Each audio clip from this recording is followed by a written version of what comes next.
বাচ্চা এতক্ষণে তোর আসার সময় হলো। আমার মুখটা তাকেই দেখাবো যে আমার স্বামী হবে।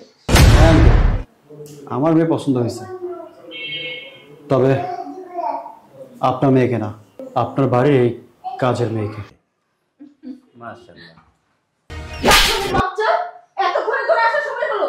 যেই দেখতে পেরেছি পাত্রপক্ষ আমাকে দেখতে এসেছে, অমনি তুই সাজুগুজু করতে বসে গেলি, তাই না? যাতে করে পাত্রপক্ষ আমাকে পছন্দ না করে তোকে পছন্দ করে। আচ্ছা, কি আমার সাজুগুজুর দরকার ছিল তোর? তোকে কেন সাজুগুজু করতে হবে? আমি ডাকার সাথে সাথে তোকে কেন পেলাম না এই রুমে? চুপ থাক, একদম আমার মুখে মুখে তর্ক করবি না। আমি তোর বাসায় কাজ করি না, তুই আমার বাসায় কাজ করিস। অতএব আমি চাই আমি আমার ডাকের সাথে সাথে যেন তোকে পাই। বাবা, তুমি কিছু বলছো না কেন? আর আন্টি, দেখতেই তো পাচ্ছেন কাজের মেয়েদের কিভাবে শায়েস্তা করতে হয়, এটা আমি খুব ভালো করে জানি। হ্যাঁ মা, তা তো তোমাকে দেখে শিখলাম আসলে কাজের মেয়ের সাথে কিভাবে ব্যবহার করতে হয়। আন্টি, আমি আপনাদের বাড়িতে বউ হয়ে গেলে না আরো অনেক কিছু শিখিয়ে দিব। বাবা, তুমি কি কিছু বলবে ওকে? কে হা করে দাঁড়িয়ে আছিস কেন? আমার হাতে চর খাওয়ার জন্য? হ্যাঁ, আপনারা কিছু মনে করবেন না, আমার মেয়ে মানে ছোটবেলা থেকে এমন। আমি প্রশ্রয় দিয়েছি যে এমন ঘরের চাকর চাকরানি যদি কাজ মনে না করে না, চাপ খেয়ে দিবি দুটো, সিধা হয়ে যাবে। হ্যাঁ মা, আমি তো দেখলামই তুমি কিভাবে কাজের মেয়েদের শাসন করো। আসলে এটাই তোমার কাছ থেকে আমার শেখার বাকি ছিল। আচ্ছা মা, তোমার আসতে এত লেট হলো কেন? আসলে আন্টি, আমি নামাজ পড়ছিলাম, নামাজ না শেষ করে তার আমি আসতে পারি না, তার জন্য আমার চাটা নিয়ে আসতে একটু দেরি হয়ে গেছে। আর এই কারণেই হয়তো আপা মনে আমার সাথে একটু রাগ করছে। আচ্ছা মা, তুমি তো এই বাড়িতে কাজ করো, তা তুমি কি সবসময় এভাবে পর্দা করে থাকো? হ্যাঁ আন্টি, আমি সবসময় পর্দা করে কাজ করি, কারণ আমাদের হাদিসে আছে বেগানা পুরুষদেরকে কখনো মুখ দেখাতে নেই।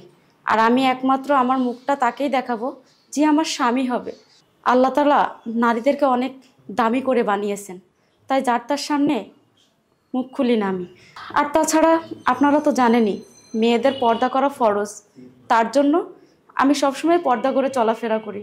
আর আমার ইচ্ছা আমার মুখটা শুধু আমি আমার স্বামীকেই দেখাবো। ইস, স্বামীকে দেখাবে? ঢং কত জানেন আন্টি? সবসময় বলে কিনা ওর বিয়ে হলো ওর রূপ নাকি ওর স্বামীকে দেখাবে। আমার মনে হয় কি ছোটবেলায় কারোর বাসায় কাজ করতে গিয়ে চুরি করে ধরা খেয়েছিল, আর তখন ওর মুখে নিশ্চয়ই কেউ চুনকালি মেখে দিয়েছে, জানেন আন্টি? চুপ থাক না বাবা, অনেক হয়েছে তো।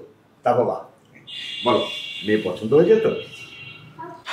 হ্যাঁ আঙ্কেল, আমার মেয়ে পছন্দ হয়েছে, তবে আপনার মেয়েকে না, আপনার বাড়ির এই কাজের মেয়েকে। মা, তুমি এই মেয়ের বাবা মার সাথে কথা বলে বিয়ের ব্যবস্থা করো।